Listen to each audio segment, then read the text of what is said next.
Peter, thank you so much for the kind introduction. Thank you for the opportunity to visit with you and the distinguished chair of the APEC Summit. And thanks to all of the business leaders for your commitment of time and devotion of your time and resources and talent to making sure that this is and continues to be one of the most dynamic relationships in the world. I'd also like to acknowledge the presence of my fellow trade ministers here and offer a special word of thanks to our colleague from Singapore for hosting a splendid APEC ministerial meeting the past several days. And you can forgive my animation on the podium, but whenever I see a number of fellow Texans in the audience, we can't help but make eye contact and do that. Rex, I saw you on CNBC. You did a great job yesterday.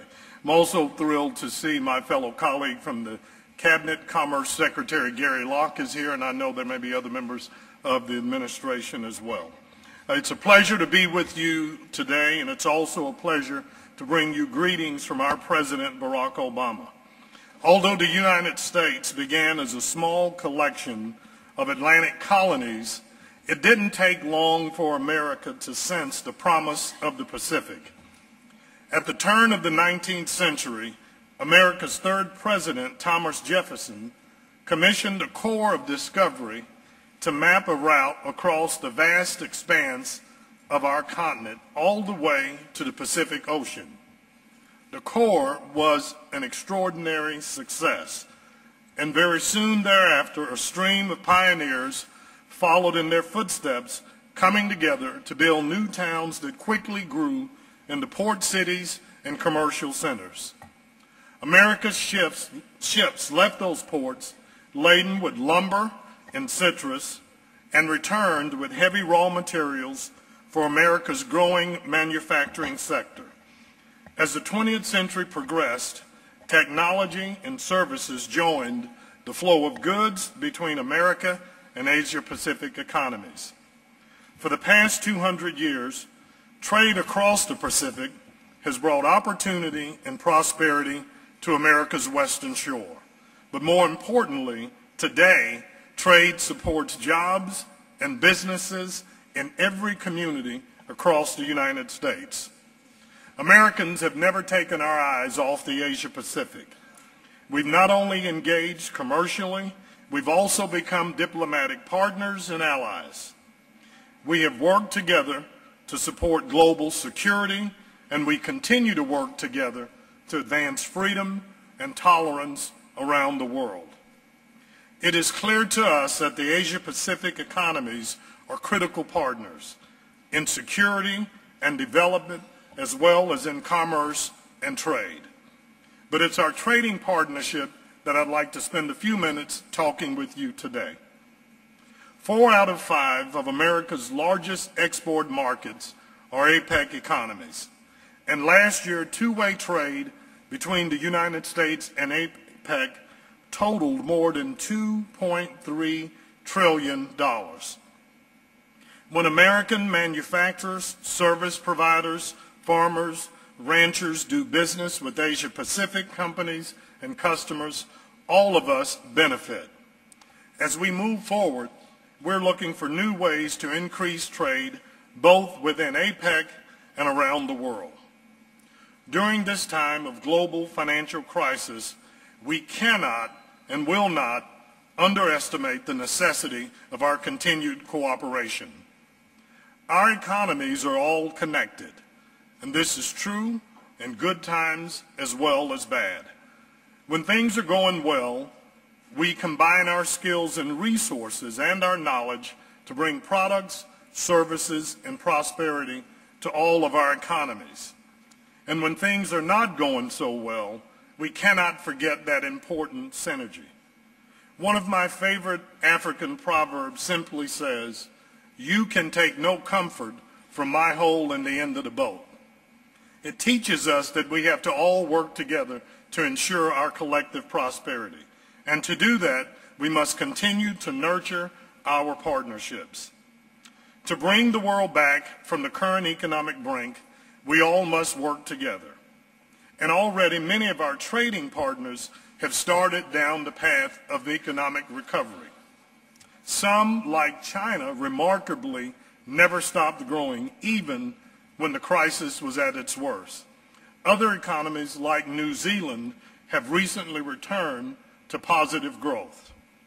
In the United States, we are encouraged but comforted by the reality that we are slowly turning the corner on this economic crisis.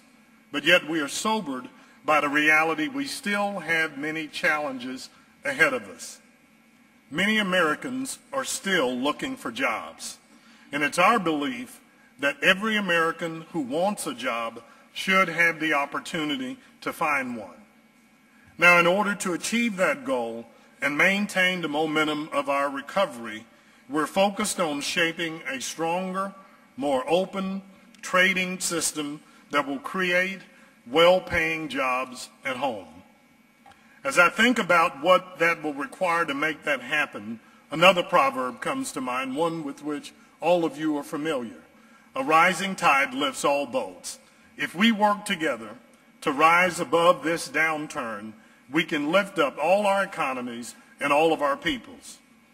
Now, taken as a whole, APEC economies have both the trading power and the collective potential to stimulate recovery and move global trade in the right direction, away from protectionism and toward a stronger, more open, rules-based system. APEC itself, over these last 20 years, has been a remarkable model for global trade done right. Although APEC's trade liberalization process is non-binding, APEC has in fact become a highly integrated trading community. APEC members are more likely to export with one another. In fact, 61% of total American manufacturing exports are destined for APEC economies, and roughly 3.7 million American jobs are supported by those exports. The economic benefits of APEC extend throughout the region as well.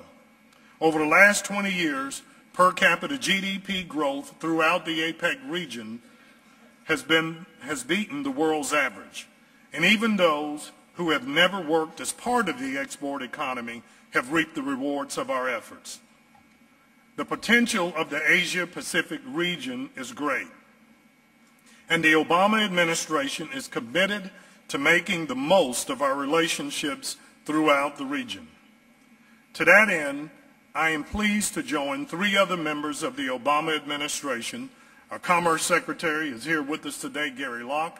Treasury Secretary Geithner spoke before you yesterday, and Secretary Clinton has been here, and tomorrow President Obama will join us as well.